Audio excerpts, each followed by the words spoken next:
Goodness, we have a live stream out of nowhere. It's a surprise. Welcome everybody to Cowboy Metals Live on your favorite channel, goldsilverpros.com. Appreciate having everybody in here on a Thursday night. Wow, time flies, man. It is February 17th. We have gotten through Valentine's Day already and just motoring through the month. I just got back from a mine tour in Guanajuato, Mexico. And that was quite a bit of fun, actually. I really enjoyed that. And sorry, doing a sound check there. Yeah, I really enjoyed that.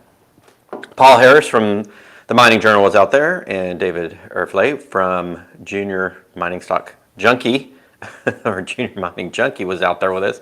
We had an absolute blast. We did the mine tour on Tuesday. I flew out there Monday. It was great. We're going to do a video on that Guanajuato silver mine tour and put it out for you guys probably in about a week or so. We've got a lot of editing to do of all the different film that I got when I was out there. And I'll give you my thoughts on that tour. It's a lot of fun. Then on Wednesday, we spent the day in Guanajuato, toured the sites. It's a beautiful town. I loved it. Absolutely fell in love with the city. It was very romantic in a way, much like Paris, because the city is alive at night, and instead of people watching their TVs, they come out. They meet each other on the streets. There's music, there's food, and it's a very romantic city. Lots of restaurants there. Local people have restaurants that do a great job. It's just a whole lot of fun. All right, we're going to talk about gold and the historic event that happened today for only the third time in history. We'll get to that in just a moment. I'm letting people load in case you guys are wondering why I haven't jumped on the gold yet. But this is Cowboys Live for February 17th, 2022. I'm your host, Rob Keents. We are broadcasting from the great state of Texas, and we take no BS on this channel, and this is the no BS broadcast. In addition, guys, the super chats are open. If you want to do that, throw that down there. Those pop up on screen real big and nice for me so I can see them. And or you can throw your question in chat and I'll try to read through those. So this is a Q&A, but we're going to do some charting today, guys. We're going to jump into the charts and see what's happening and take a look at what is happening in the gold market. Okay, we're almost up to 100 concurrent, so I'll jump into it. I'll talk more about Guanajuato silver a little bit at the end and the time that I just had in Mexico. I literally, about 45 minutes ago, just got off the plane, through customs back in the U.S., took an Uber, was trying to stuff some dinner down my throat before jumping on. But this is such an awesome day because gold hit 1900 that I was like, forget it. Everything goes on the back burner. We're doing a spontaneous live, and thank you guys for joining me. Okay, we're going to get into the share. Let's do that, guys. This is going to be a lot of fun, and I'm going to make sure I get to the right share screen. Here we go. And there you can see right now, in after hours trading, gold is sitting at 1902.44. So not only did we hit 1900, we pierced through it, and we're marching through it, and we're above the 1900. Thank you guys very much. And so, you know, I feel really good about this.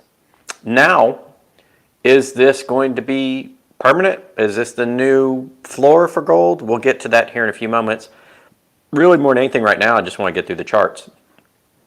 So let's do that. So as you're seeing here, this is the very familiar chart with bazillions of lines over it, over, I guess, a 15-year time frame or 12-year time frame for gold. Let me actually, well, I blew this out to 18 years because I wanted to show you where it was sort of at the turn of the century. It's down here. We can even go out to 19.5 years if you want. Can I go farther? No, I think 19.5. So 19.5 years, you can see it's all the way down here, trading like 350, 400. Breaks out, goes to 1900 after the financial crisis. Yeah, the financial crisis right in here. Everything sold off along with gold, and then boom. It almost was a straight line up. There were some hiccups along the way. It faded back down until, about middle of 2016, really about 2017. Started to move up, came down, and popped back up. This is what you call a cup formation, and the reason I'm saying this, those of you that follow me know we've talked about the cup and handle really a bazillion times. But I wanted to point it out again because I think it's very, very important to talk about cup and handle, because when you see it forming over an 11, 12-year chart like this, it is extremely rare and extremely powerful. And you can see here's the handle position, and it was handle all the way down until about middle of 2021. Then it burst up to touch on 1900 here in about August, came back down, and it's broken out again. So we're going to go to a shorter chart and see about a 1.5 year chart, if we will, and see what we see. Now I've got a bunch of more lines on this chart, and I'm going to explain to you what those mean. Just going back to the chat to check the broadcast. Looks like we're doing all good, guys. So as you can see, actually I'm going to blow it out. Let me go back out to the 12-year for just a moment, and I'm going to show you. Here is the handle pattern. You can see the yellow line down here is the lows, the green is the highs, and you can see it was a widening sort of hedge, or reverse flag pattern, if you will. That was a bearish sign. We've broken through that though. Here is the top, we've broken through. The bottoms have come back up, as you can see these two green lines I have here. And we popped back up way past this trend, this cup and handle trend, or this handle trend, and touched on 1900. Why is 1900 important? Because back in 2011, gold hit an all-time high of 1900, touched on it for about a day. All-time high. It went through it late 2020 to about 2060-ish, 2060 something, and then it's come back, and we've had about, 18 months of consolidation? And that's about normal. Gold can consolidate sometimes on a pattern like this, 18 to 24 months. We had a good 18 months or so, and then it's broken out. It's broken out the pattern twice. Now it's hitting critical resistance and support 1900. Why do I say resistance and support? Because this line is resistance because it was the previous all-time high. It's support now because we went through it in late 2020 and got up to about 2060. So it's both resistance and support. On the way up, it's resistance. If it pierces 1900 and stays above it, then it, for any length of time, we say after a weekly close, and especially after a monthly close, which is big psychologically for traders, then we say it's broken. It has broken through, and it's solidly in a bull. So is it technically in a long-term bull right now? Yeah. Has it broken out into the next phase of the bull market? Not yet, and I'll tell you why. But I think we're going to be able to call it soon. We'll give it about another couple of weeks. And if it's right, still trading around that 1900 or broken out and stayed above it for most of the next couple of weeks, then we'll call it officially the next leg of the bull market. That doesn't mean, however, it can't come back down.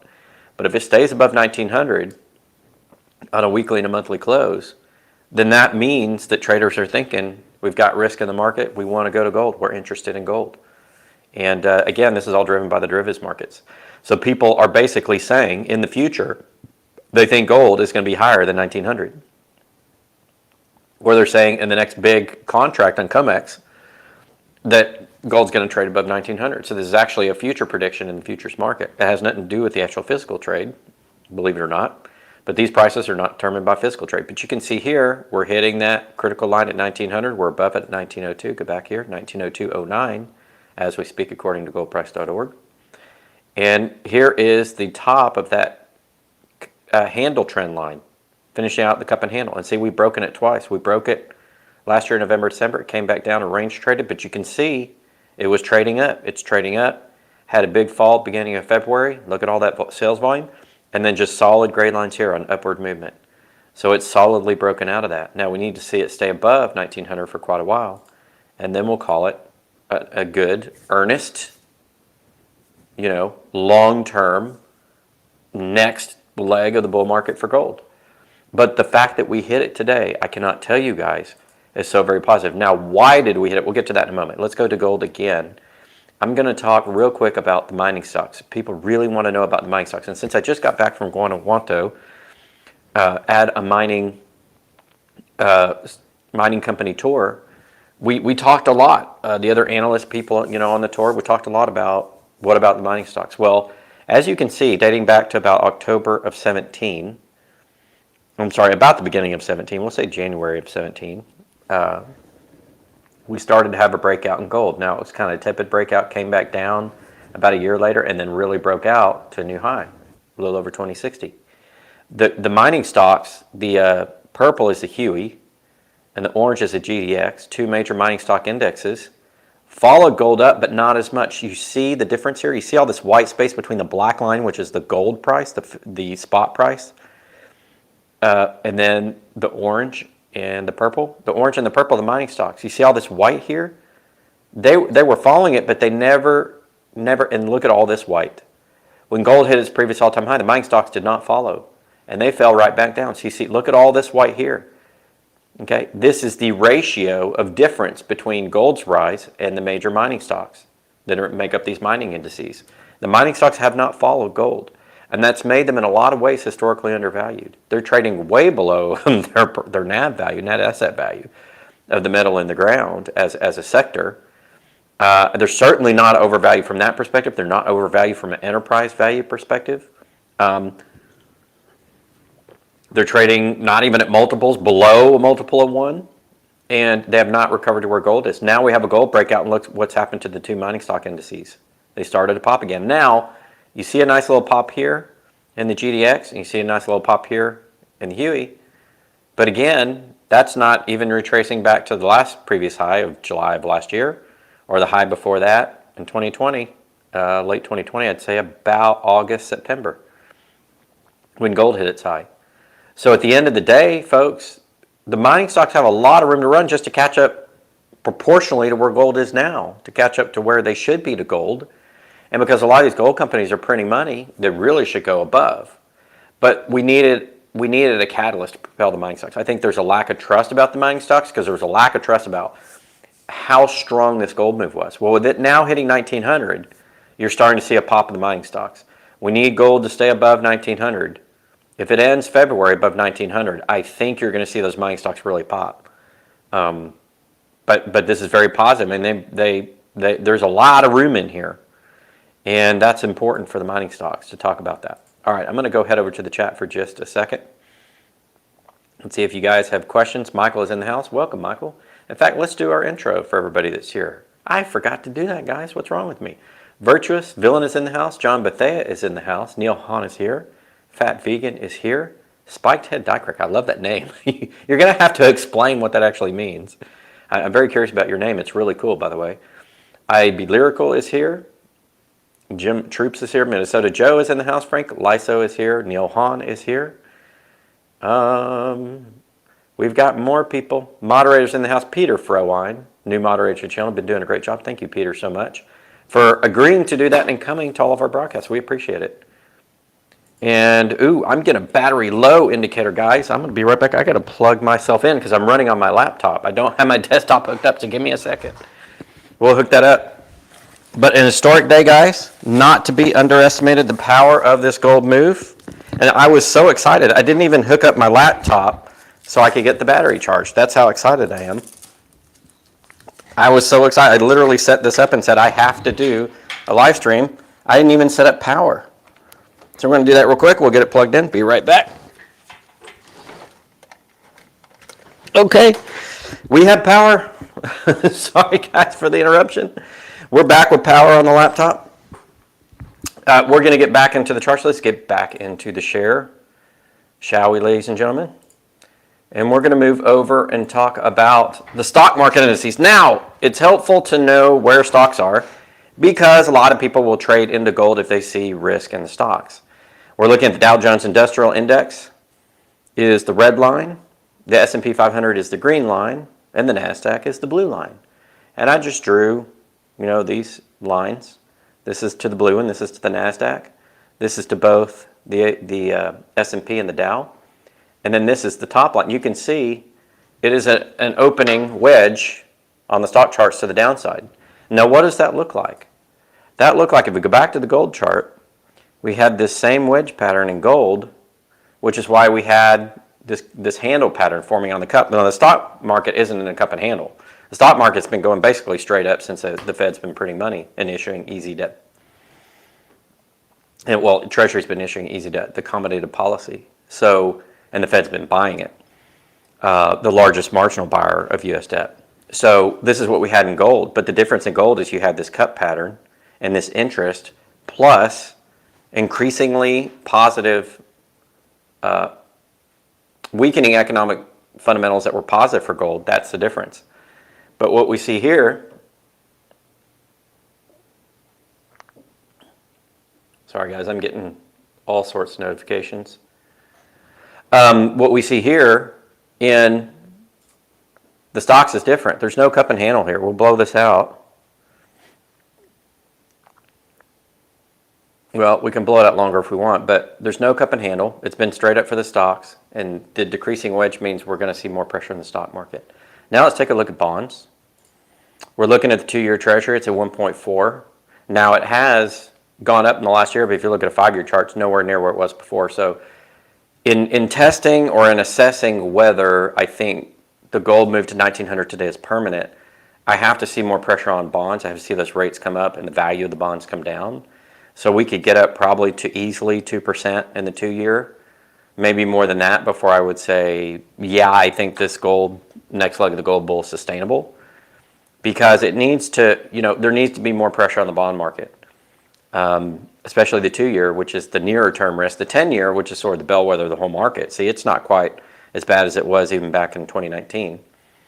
So yeah, I think what's going to have to happen, the Fed, if they start raising rates, it starts putting, upper pressure on bond rates, because they're trying to deal with the inflation, then I think that's another catalyst. So again, we do have a stock market catalyst. It's weakening because of what's going on geopolitically and in the economy. The 2-year and 10-year bond rates have risen, if we go back to the year chart, but they aren't where they were just a couple of years ago. So there's still room for those bonds to move, and we think the Fed's going to raise rates. That'll put upward pressure. I wanted to take a look real quick at the 10 and 2-year yield curve. So when the 2-year rate trades higher, than the 10-year, it indicates a recession. So if you go back over really long periods of time, I don't know how long it's going to let me go back to on this chart. Let's hit enter. Oh, it's only going to let me go back to 2017. Oh, here we go, max. Hit the max button.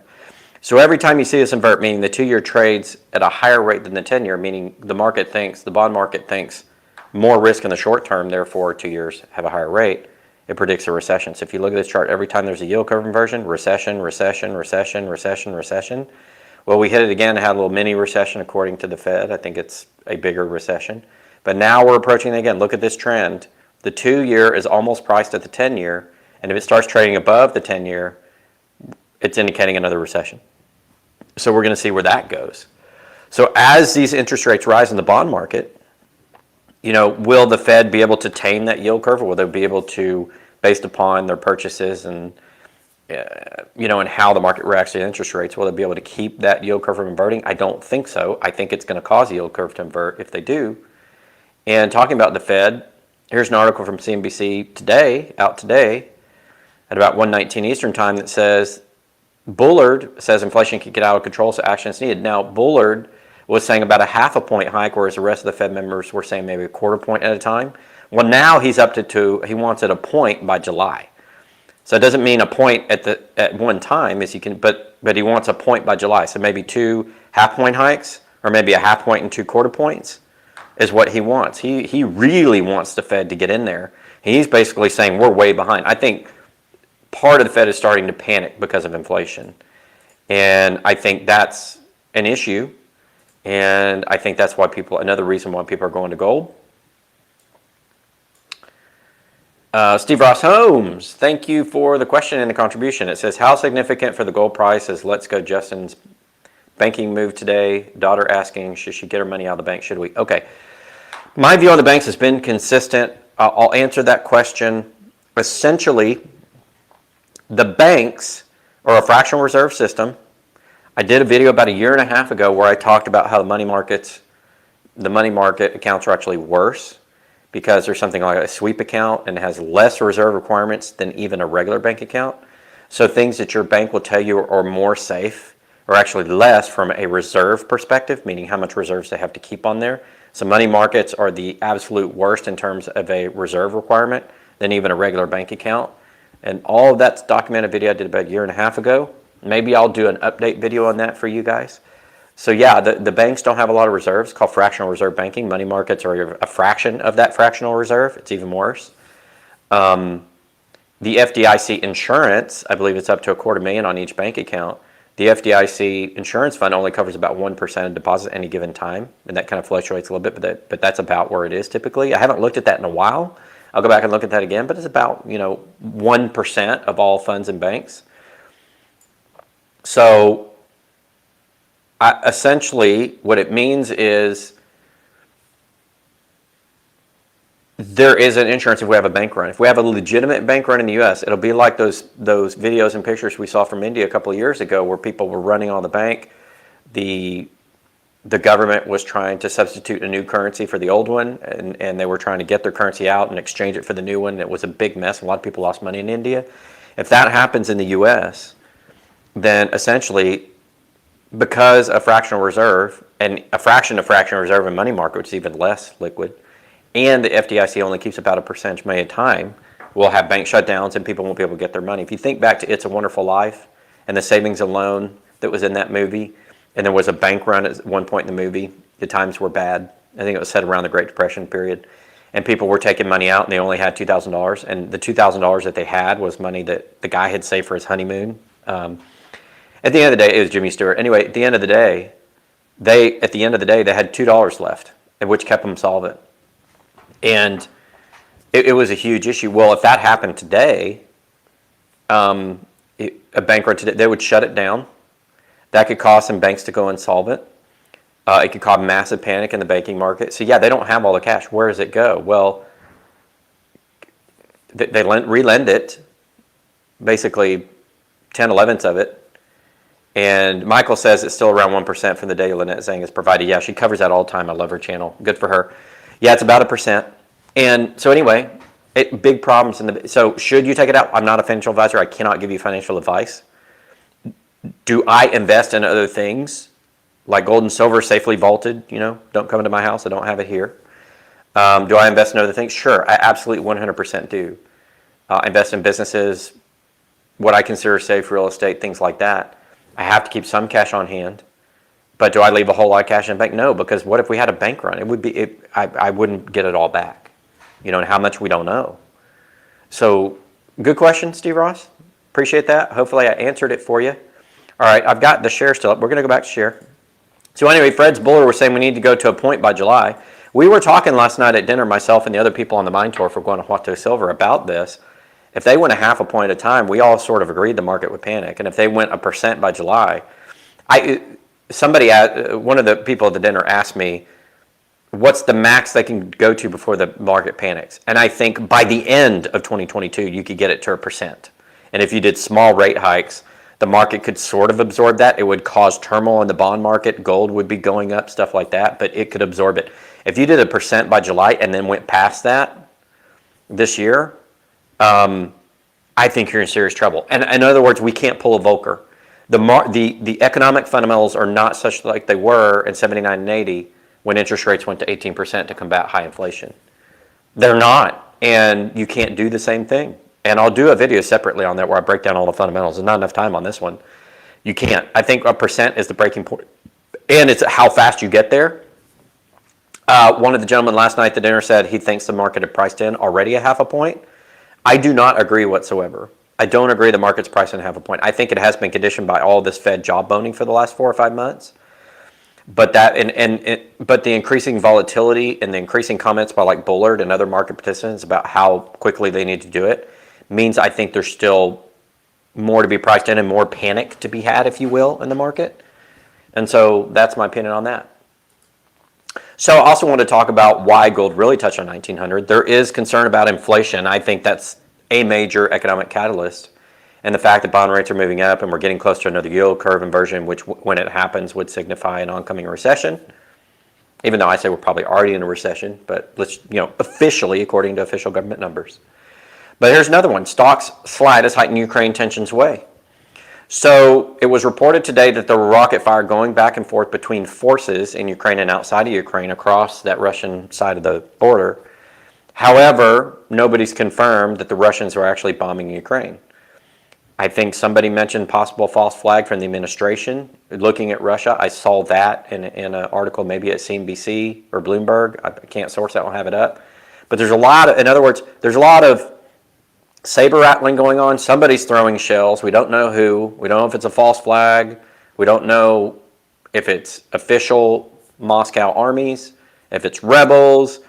Is it Ukrainian government? Nobody knows. But this is kind of a lot like the Cuban Missile Crisis, except for the fact that there's real rockets being launched, not a nuclear rocket, but real rockets being launched. So, you know, I don't think that Ukraine-Russia is going to go away. To me, I don't think everybody's rushing into war.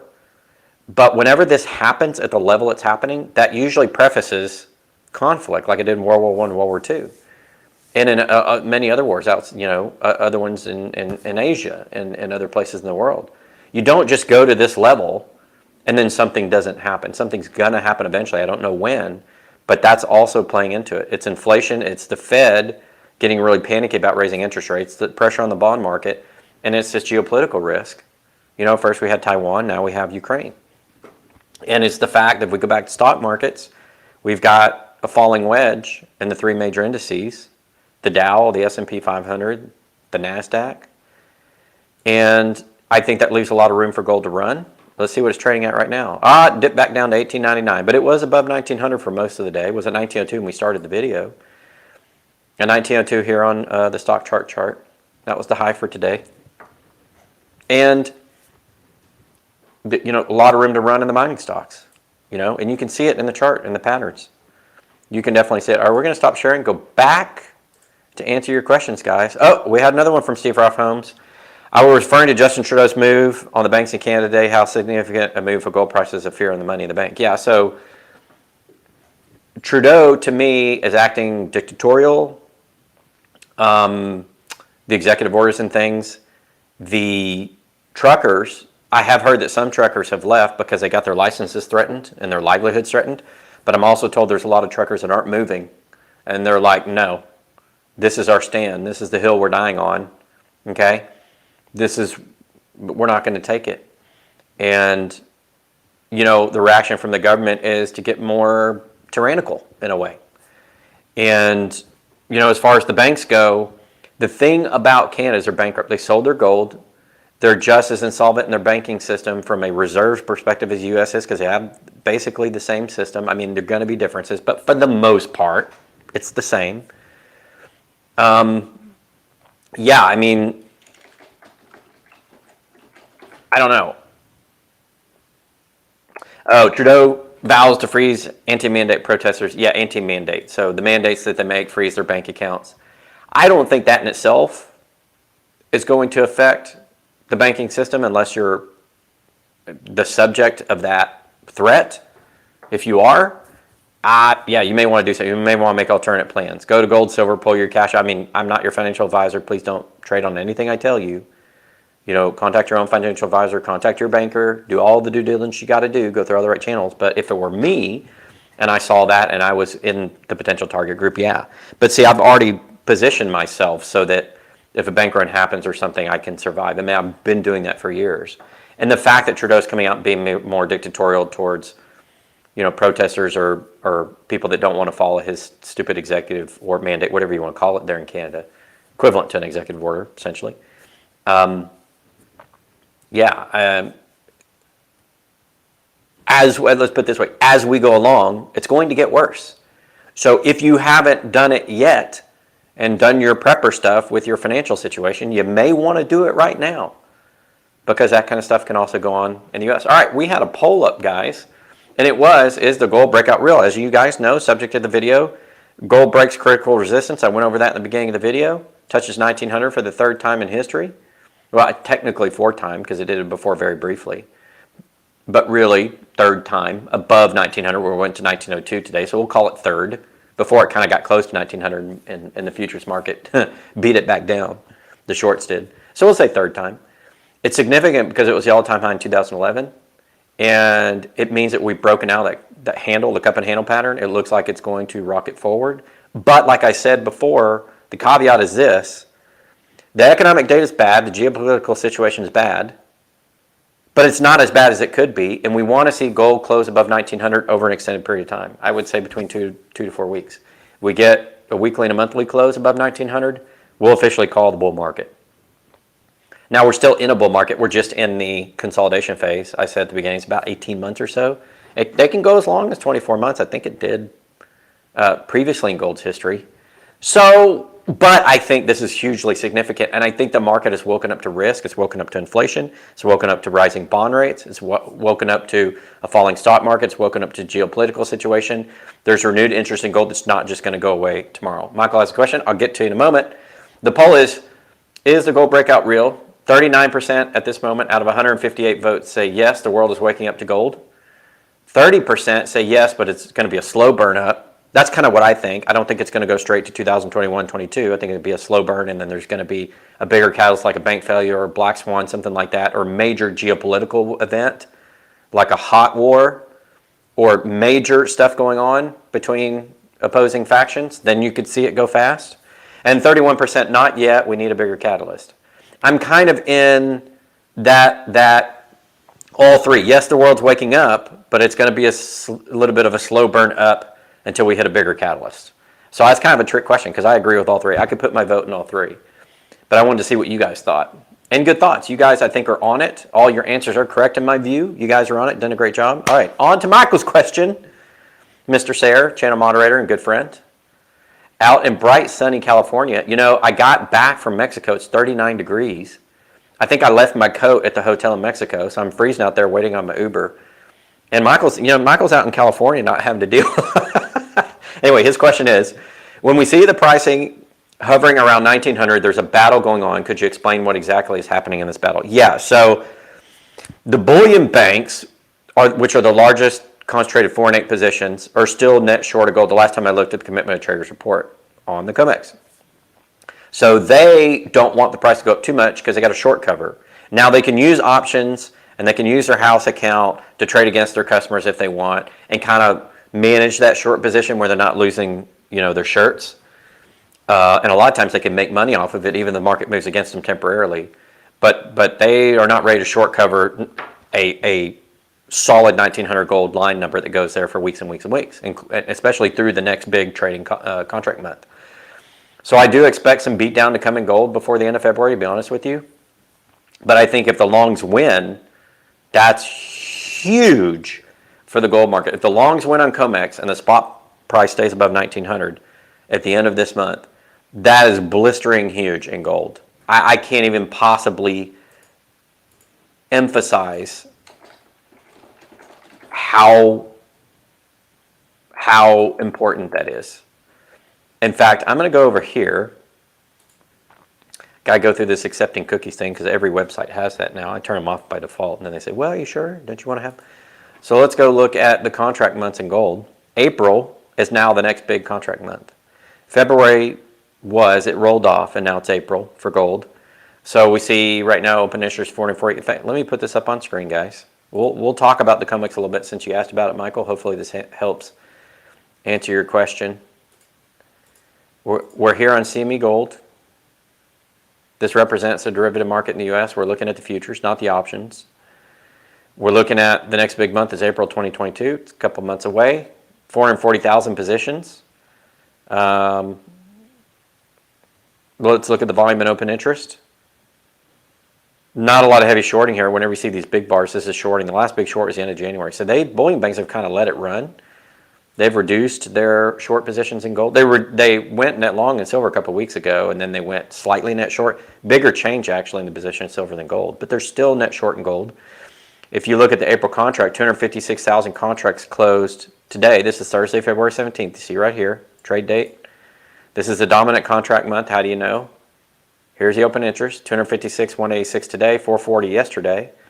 Settled on an average of 1902. That's why you got 1902 price. This is where spots determined, I'm telling you. Now, if we go back a day to Wednesday's data, there's 143,000 contracts at 1871. So big move, big change, $30 move in the futures market in the U.S. today. But that battle that's going on is really about control of the longs versus the shorts. And if we close the end of the month in February, which was going to be a big month in gold from a delivery perspective, that's huge. So we'll see. Just to recap, gold hit 1900 and stayed above it for only a third time in history. 1900 US dollar terms. Nominal terms, we're not talking about inflation adjusted, just What you would pay if you went out and bought gold, 1900.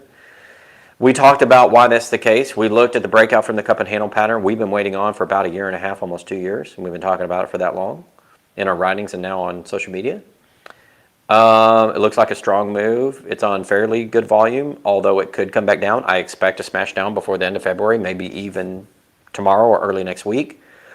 But if the geopolitical concerns, the bond rate concerns, the Fed raising interest rates, the falling stock market, the falling wedge in the stock market that I showed you during the video, all continue, that's a sign that the market is rotating out of stocks, general stocks. They're going into gold and silver. Maybe they're going to other things like Bitcoin. We'll see. They're going to what they perceive as non-standard, more safe haven assets. And with the Fed raising interest rates, you're going to see bond rates rise. I mean, I don't see any data point, major data point, or market data point, economic or market, that tells me that gold's falling back down to 1850. Now, could it if they beat it now in the futures market? Yeah. Is that going to be sustained? No. But this is a breakout. Now, it's small time frame, but I think we're there. All right, let's see if we have any more questions. Ken A says, what about silver? Well, there have been comments about silver needs to break out before we call the breakout in gold. I disagree. Gold usually goes first. Silver comes second. It's more volatile. It's the little brother to gold in terms of market action. So to answer your question, silver will pop, but not right away. And then the miners will come too. I think the miners are going to follow gold and they're going to follow silver. And I think we saw that in the chart I showed you. Good question. Who asked that question? Let's see if I can get it back up here. Ken A. Thank you, Kenny, for the question. Thank you, Mark, for the contribution via the super chat. I do appreciate it. Mark, if you have a question, throw it down there, and I'll try to catch it and answer it for you. Wow, we have got 381 people, guys. When you have a big day like this in the precious metals, people come to the lives. I'm telling you, they love it.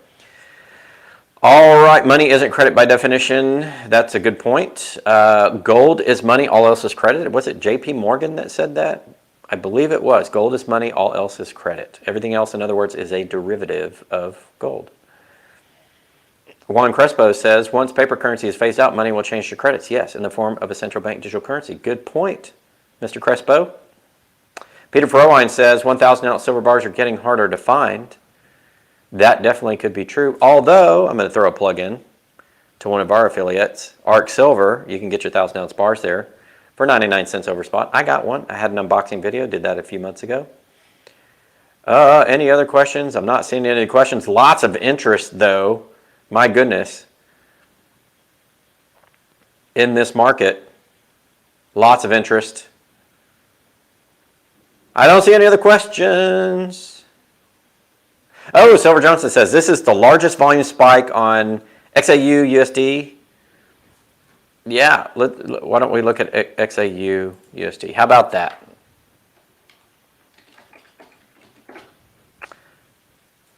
Gold spot dollar trading price.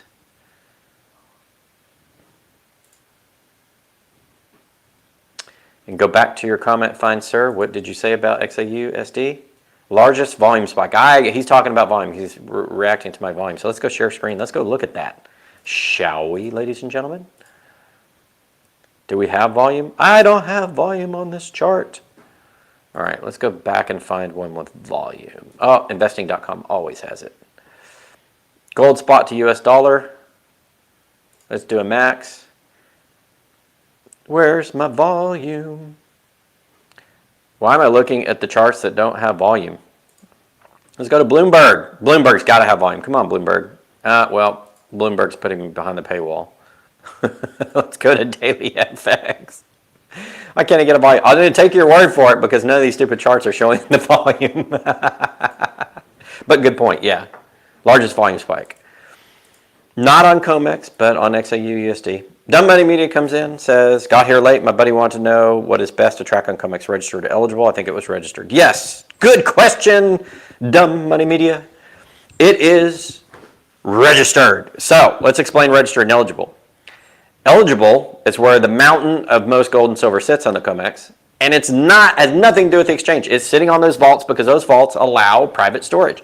It's privately owned storage. It cannot trade on the futures market unless the people that own it assign it to the futures market into registered, announce the intent to allow it to be delivered, to add liquidity to that delivery market. Now, it doesn't have to be delivered. They're just saying they want to allow it to be delivered. And that's what registered is. So registered is what you really want to follow because that's the actual liquidity on COMEX. The eligible could filter into that and increase the liquidity. But first, the private owner has to say yes, has to put it up at current prices. And as gold price goes up, a little bit more will come in, probably. And two, it has to be owned free and clear by that person and not rehypothecated somewhere else. Because if you have it in the vault, it still could be promised via contract to somebody else, leased, anything like that. And we don't know because COMEX doesn't track it. Why? Because everything ineligible is private. They don't have a right to track it. And they admitted in a paper, I think it was a year or two ago, Ronan Manley brought this out. And then I showed it on the program where the CME Group admitted we don't know how much eligibles is actually liquid. We have no damn clue because it's private. Cayenne Pepper 92 says, what are the chances of a ripping rally like Davin Hunter talks about? One last melt up before a crash and change of leadership. Well, if you're talking about a melt up, I think the overall economy is going to melt up. I think the stock market's a melt up. I think everything will melt up one last time. It'll be the crack up boom and then the big crash and then gold will go up. So I do think the gold's going to fluctuate. It'll go up. Maybe it stays at 1900. Maybe even gets to 1950. It'll come back down at some point when the rest of the market melts up. David Hunter's been on our program, has talked about that. He thinks bond rates are coming down. He called it. He was right on bond rates. He thinks that the stock market's come one last big hurrah, and then sometime this year in 2022, according to David Hunter, who was on our program, the big crash comes. And then we have the big move in gold and silver. He could be correct. This could be the mini move leading up to a big move. That was, I think I summed his position correctly. David, if you're listening to this, please correct me if I'm wrong. But go back and watch that video on our channel. He talks about it and think did a great job. What about the Canadian bank holiday yesterday? I don't know, was it a normal Canadian holiday or did they shut the banks down? I honestly have not seen that news, guys. I've been on a site tour in Guanajuato. I literally was looking at news on my phone on the Uber ride home because I knew I was going to get on live, but I'm 3 days behind news, okay, because I was concentrating on the mine in Guanajuato. So, yeah, I'll go back and look at all that, and maybe we'll do a video on that, and we'll talk about that. I haven't heard about a government-mandated Canadian bank holiday. If there is one, throw it down there in the chat, because like I said, I've been a little bit disconnected from the news the last couple of days. Donald says, I doubt the general markets will go higher. You could be correct, Donald. We could all be wrong. We're just all sort of guessing. Nobody knows exactly what the market's doing at any point in time. All we can look at milestones and data and surmise what we can surmise. Brent Gray says, will Turkish lira need gold backing to support its currency and avoid panic? I don't know how much gold Turkey has. I don't know if they could back it, because if the gold at 1900 is enough to back their currency with the reserves, they could. But I doubt they have enough reserves to do it at 1900 gold. They may need higher gold, and which means they could take the 1900 gold and value down the currency and do it that way. But that would be basically an admission that the currency's dead. Would they actually do it? I probably not. I would guess not. Good questions and comments here, guys. Love it. I think we're going to wrap this up pretty quick. I'm pretty exhausted. I just got off a plane about 2 hours ago and had to rush home. Saw gold hit 1900 today.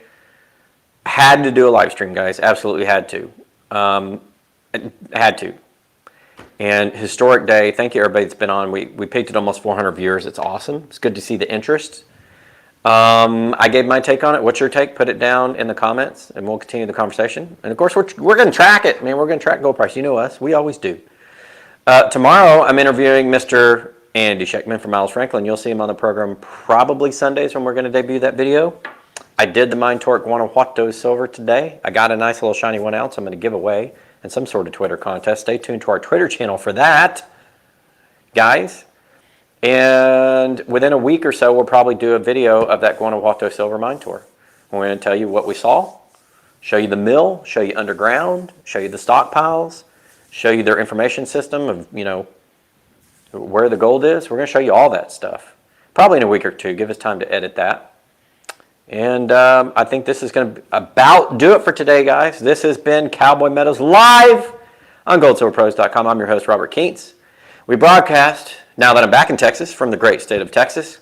And we take no BS. Thank you, everybody, for being in the stream. Thank you, everybody, for joining. I appreciate it. We got more content coming Andy will probably be on Sunday. We'll resume our live streams next Tuesday, and we're going to have a lot more coverage. I haven't done a lot of breaking news. I'm probably going to resume the breaking news and talk to you about the biggest news stories I'm seeing. Next week, I had the mind tour today, couldn't do it. But we're gonna do that again next week. So stay tuned to the channel. We got more content coming. Thank you, everybody. Historic, massive day in the gold market. Third time in history, gold has traded at 1900 and stayed above it. And I think this one has some legs. I don't think we're going straight to 2100 right away. I think it's gonna be a little bit of a slow burn. In fact, let's end up the poll, guys. Let's see where we are. The poll, final reading of the poll is gold breakout real. 37% of you said yes, the world's waking up to gold. I agree. Yes, but it's a slow burn up. I agree in the short term. And then not, that was 34%, about the third. And 29%, no, not yet, we need a bigger cast. I agree with that too. The trick question, yes, the world's waking back up to gold. Yes, this initial move will be somewhat of a slow burn after 1900 because it's a key resistance point. And it's not just going to go straight to 2000.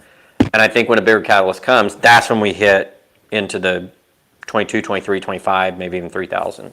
I don't think we've had that big catalyst yet, but what we talked about today, bond rates, falling stock market, inflation, Fed raising rates, Ukraine situation, are all good catalysts to keep gold trading at 1900 for now, maybe even above.